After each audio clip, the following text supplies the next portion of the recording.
भाई 20, 22, 25 लाख का बजट है, आप काफ़ी कुछ खरीद सकते हैं इंडिया के अंदर। अब आपके पास 2-4 ऑप्शंस नहीं, आपके पास 20 से 25 ऑप्शंस हैं। In fact mid size SUV segment के अंदर 6-7 गाड़ियाँ आप खरीद सकते हैं, फिर सेडान्स 5-6 खरीद सकते हैं, सब 4 मीटर आप खरीद सकते हैं और अबव सेगमेंट की गाड़ियाँ भी आप खरीद सकते हैं। बट इसको खरीदने के बाद एक सेकंड होल्ड कीजिए। हाँ जी पुनीत। यार मुझे भी ले चलना आज, रास्ते में पानी भरा होगा। हाँ पानी तो भरा है, हर जगह भरा है पानी यार। कोई नहीं, चलो मेरे साथ चलो, मैं आपको ड्रॉप कर दूंगा ऑफिस। ठीक, तो आप मतलब कोई भी आप गाड़ी खरीद सकते हैं 20, 22, 25 लाख रुपए में, बट थार रॉक्सी क्यों खरीदें, उसका जवाब आपको मिलने वाला है इस वीडियो के अंदर। यहाँ पर थार रॉक्स का मैं 4x4 वेरिएंट मैंने लिया है और इस गाड़ी को मैं चलाने वाला हूँ अगले लगभग 2 से 3 महीने के लिए। हाँ जी अंकित बोलो। प्लीज़ मुझे पिक कर लेना। हाँ हाँ मेरे साथ चलो, कोई इशू नहीं, आप अपनी गाड़ी पार्क कर दो यहीं पे। तो बारिश में ऐसा ही होता है कि जब भी लाइक बारिश होती है ना, तो सब लोग प्रेफर करते हैं एक ऐसी गाड़ी में जाना जिसमें गाड़ी का कोई नुकसान ना हो, इंजन सीज ना हो। और बारिश ही नहीं, कहीं लंबे रूट पे घूमने जाना है, कहीं आपको पहाड़ों में जाना है, तो वहाँ भी आपकी प्रेफरेंस होती है कि आप एसयूवी लेकर जाएं।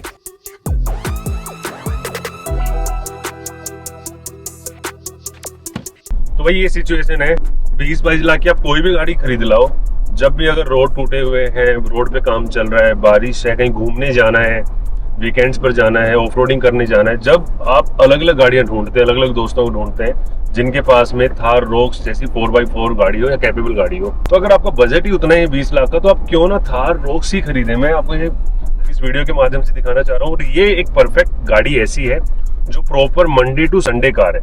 मंडे से फ्राइडे आप ऑफिस लेकर जाओ, रास्ते में कैसा ही रास्ता हो, मतलब शहरों में भी आजकल ऐसी सिचुएशन है कि रोड्स की हालत बहुत बुरी है, कंस्ट्रक्शन चल रही है, बारिश हो गई तो अलग कहानी, गाड़ियों में हाइड्रोस्टैटिक लॉक हो जाता है, गाड़ियों का डैमेज फिर सीधा लाख, 2 लाख, 3 लाख, और अगर लग्जरी गाड़ी आपके पास है तो हो सकता है 10-15 लाख का भी नुकसान हो जाए।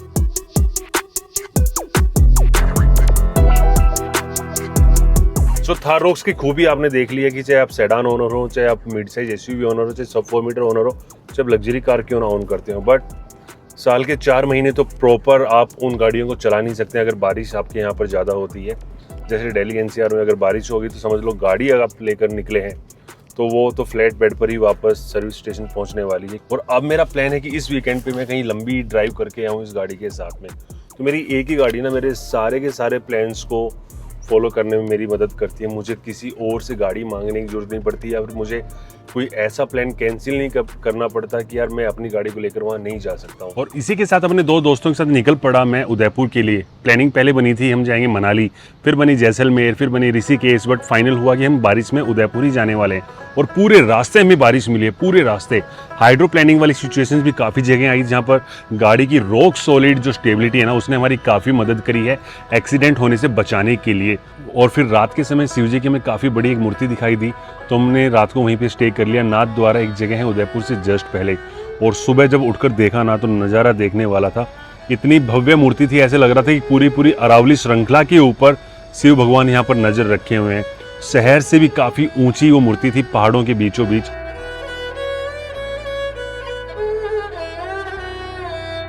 और फिर हम निकल पड़े अपने अगले पड़ाव की ओर जो था उदयपुर। रास्ते में टनल्स, ग्रीनरी, खाली रोड, मौसम और एक बढ़िया थार रॉक्स की ड्राइव का आनंद लेते लेते हम उदयपुर पहुंचने वाले थे कि हमने गलती से गलत टर्न ले लिया और हम चले गए गाँवों के अंदर। अब ऐसा तो था नहीं कि गाँव के अंदर रोड अच्छे ही मिलने वाले हैं, पानी भरा हुआ था, रोडें टूटी हुई थी, बट हमें कोई डर नहीं था क्योंकि हम चला रहे थे थार रॉक्स। इतनी बढ़िया ग्राउंड क्लियरेंस से कब काम आनी थी, तो बढ़िया एंजॉय किया। और उसके बाद हम जब उदयपुर सिटी के अंदर पहुंचे ना, तो जो सबसे खास लम्हा होता है ना उदयपुर में, वो होता है जब आप पहुंचते हैं फतेह सागर लेक। बारिश में, मानसून में लबालब भरी पानी की लेक देखते ही भैया अलग ही आनंद आ गया था। और उसके बाद भूख तो लगी गई थी, तो वहाँ पर दुनिया भर के जो उदयपुर चौपाटी पे आपको यहाँ पे स्ट्रीट फूड के जो वेंडर्स हैं वो दिखाई दे जाते हैं। तो कभी गोलगप्पे, कभी आलू टिक्की, आलू चाट, सब का सब बढ़िया से एंजॉय करके तीनों के तीनों दोस्त वहाँ से हम निकल पड़े अपनी उदयपुर ट्रिप के एक खास पड़ाव के लिए जो था हिल्स के अंदर, रायता हिल्स। यार सनरूफ के मजे जो है वो पहाड़ों में, यार मजा आ गया। मतलब इतना एरी फील हो रहा है केबिन। अभी तक लग रहा था यार ये सिर्फ लोगों को दिखाने के लिए, लुभाने के लिए है, बट जिस रूट के ऊपर हम गाड़ी को ड्राइव कर रहे हैं, जहाँ पे ग्रीनरी है, वहाँ पे आज इसका पर्पस समझ आया।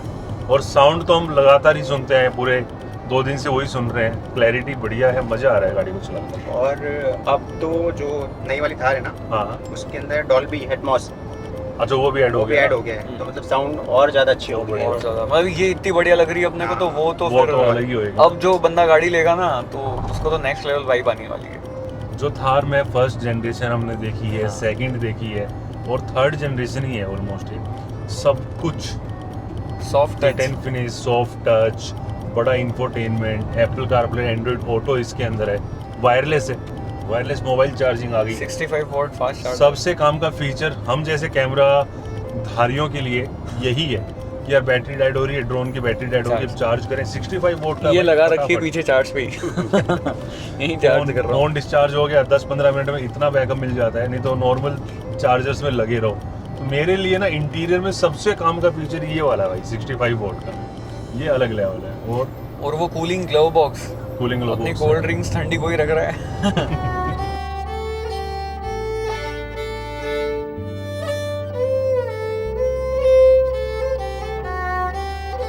वैसे तो मैं कई बार उदयपुर गया हूँ, बट रायता हिल्स कभी नहीं जा पाया था। और मानसून में नज़ारा रायता हिल्स में देखने वाला होता है। वैसे तो काफ़ी गर्मी होती है, ग्रीनरी नहीं होती, बट सिर्फ मानसून में पूरे के पूरे पहाड़ ग्रीन हो जाते हैं, बादल आ जाते हैं और पूरा आप एक बढ़िया से एंजॉय करने वाले हैं व्यू को। और रायता हिल्स में एक ऐसा पॉइंट भी है जहाँ से पूरा उदयपुर शहर दिखता है।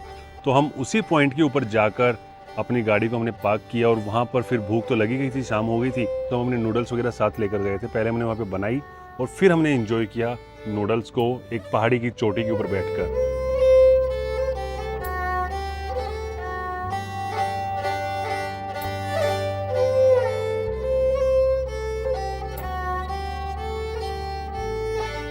आयुष, यार एक बात बता, एक ही गाड़ी ये कहाँ बैठे हैं?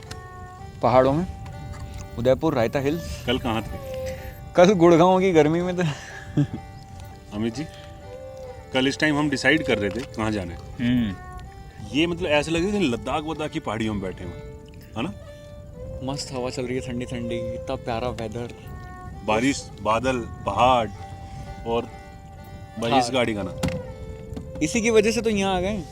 मतलब कल हम इस टाइम पर ये डिसाइड कर रहे थे कि डेजर्ट्स में चलें, स्नो में चलें, मैं कहते रिवर पे चलते हैं, ऋषिकेश वगैरह चलते हैं, और डिसाइड ये हुआ कि भैया बारिश का मजा लेने राजस्थान में अपना उदयपुर चलते हैं।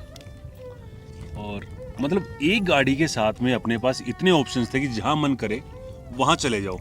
और ये जहाँ लेके आए रास्ते दिख रहे हैं कहीं पे? कुछ भी नहीं है। और 4x2 में लेके आए हैं। अभी 4x4 तो हमने लगाया नहीं, लगाया ही नहीं है 4x4 भाई। ऐसे वेट लेके घूम रहे हैं इसका एक्स्ट्रा 100-150 किलो। पूरी डिक्की फुल है, ठीक है। ये चेयर वगैरह टेबल सब आई है, अपन तीनों बैठे हुए लेटे हुए से आ रहे हैं।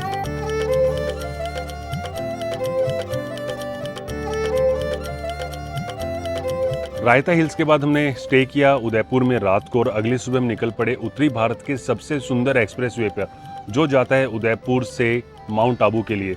इसी रूट से होते हुए हमें जाना था अपने नए गंतव्य की ओर, जो था लेपर्ड सफारी जवाई का।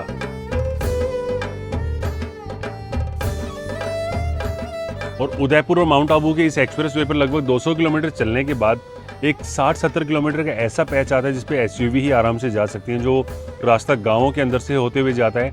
कई जगह कंस्ट्रक्शन चल रही है, कई जगह रोड नहीं है, कहीं पर कीचड़ है, कहीं पर पानी भरा हुआ है। तो वो सब चीज़ें, वो सब दिक्कतें रास्ते में ज़रूर आती हैं, बट थार रॉक्स की वजह से हमें ऐसे कोई परेशानी का सामना नहीं करना पड़ा। और हम जा पहुँचे जवाई के उस जगह पर जहाँ से ये पूरी की पूरी सफारी चालू होती है। क्योंकि जवाई में पहली बार गया था तो मैंने वहाँ पर सबसे पहले एक टूरिस्ट गाइड और एक टूरिस्ट जो सफारी व्हीकल होता है उसको हमने रेंट पर ले लिया था, जो हमें गाइड कर रहा था। और धीरे धीरे हम और डीप जाते गए और फिर चट्टानें आनी शुरू हो गई। थार रॉक्स बड़े आसानी से इन चट्टानों के ऊपर चढ़ना चालू कर चुकी थी।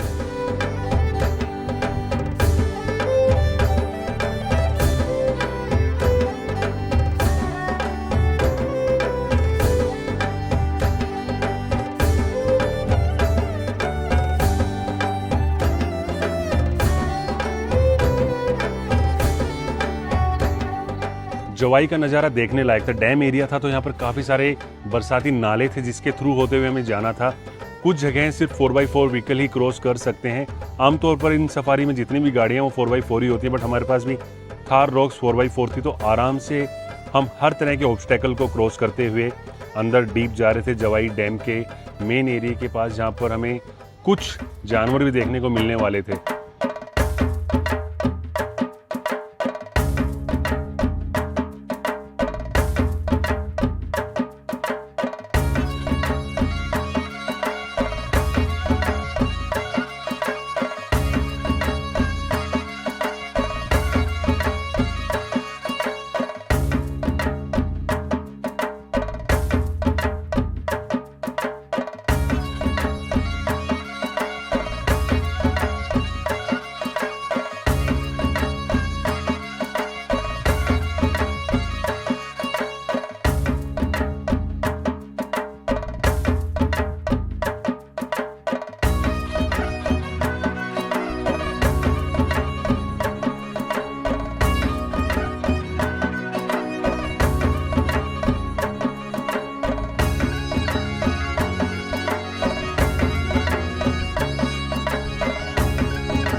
कुछ देर के बाद हमें एक जंगल सफारी का व्हीकल दिखाई दिया जिसमें कुछ लोग वहाँ पर घूम रहे थे, तो हमने भी अपनी जो सफारी वाली व्हीकल थी ना, जो रेंट पे ली थी, उसके साथ हम चल पड़े जंगल सफारी करने, बेसिकली लेपर्ड्स देखने।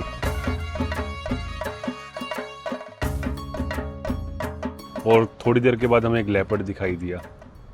लाइफ में पहली बार हमने अरावली के अंदर लेपर्ड अपनी आंखों से हम देख रहे थे और देखने लायक माहौल था यार वो। लेपर्ड्स देखने के बाद फिर हमें बताया गया कि यहाँ पे कुछ क्रोकोडाइल्स भी हैं डैम एरिया में, तो हम वापस फिर आ गए डैम एरिया की तरफ और फिर पहले हमने क्रोकोडाइल देखे और फिर उस नज़ारे का अनुभव किया जो मैं अब आप लोगों के साथ में आगे शेयर करने वाला हूँ।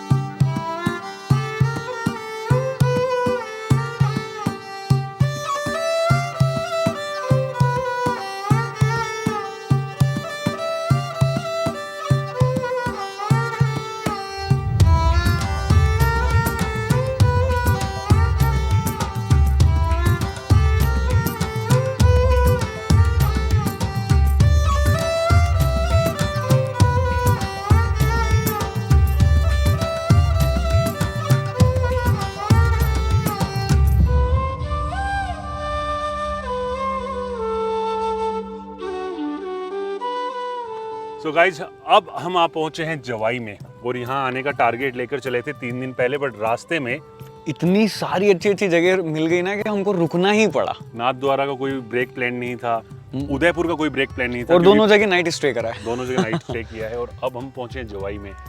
और भाई जैसा सुना था ना, उससे भाई बहुत ऊपर है ये एरिया। 10x। अब ऐसा लग ही नहीं रहा मैं इंडिया के किसी कोने में हूँ या इंडिया के किसी पार्ट के ऊपर हूँ।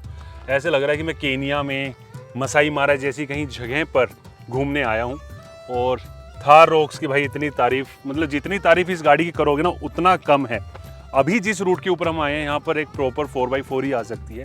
वैसे तो 4x4 बहुत सारी गाड़ियाँ हैं, बट प्रॉपर का मतलब ये है कि मंडे टू फ्राइडे आपको सिटी ट्रैफिक में, आपको घर से ऑफिस, आपको जो ग्रोसरी शॉपिंग है उसमें मदद करे, अच्छा कंफर्ट ऑफर करे। कभी कभार शाम को आप अपनी फैमिली के साथ में रेस्टोरेंट्स वगैरह में जाएं, वहाँ पर आपको अच्छा कंफर्ट और एक अच्छा प्रीमियमनेस फील करवाए। और वीकेंड्स पे कहीं पर भी लेके चले जाओ। कहीं पर भी मतलब कहीं पर भी, मतलब प्रैक्टिकल जो कहीं पर भी है ना, go anywhere capabilities, go anywhere. तो हम कह सकते हैं इसको कि एक proper Monday to Sunday real SUV है ये महिंद्रा की थार। और काफ़ी इम्प्रेस किया है और एक सिंगल पैकेज में आपको सब कुछ ऑफर करती है। और जो सो कॉल्ड एसयूवीज हैं, जो एसयूवी होने का ढोंग करती हैं, वो भी इसी प्राइस रेंज में आती है। इसी प्राइस रेंज में आती हाँ। है। तो आपके ऊपर है कि आपको इस तरह का कभी आपके प्लान के अंदर जो प्लेस है वो आने वाला है नहीं। अगर आने वाला है तो फिर आप कॉम्प्रोमाइज़ मत कीजिएगा उन गाड़ियों के साथ जो आपको यहाँ पर लेकर ना आ पाए। और महिंद्रा थार रॉक्स के इस गाड़ी की इस ड्राइव के साथ में हम इस तरह की वीडियोस और आगे भी लेकर आते रहेंगे। लेते हैं आपसे विदा इस वीडियो में। आपका होस्ट गौरव यादव, आयुष एंड अमित कैमरे के जस्ट पीछे है, उनके साथ धन्यवाद दोस्तों।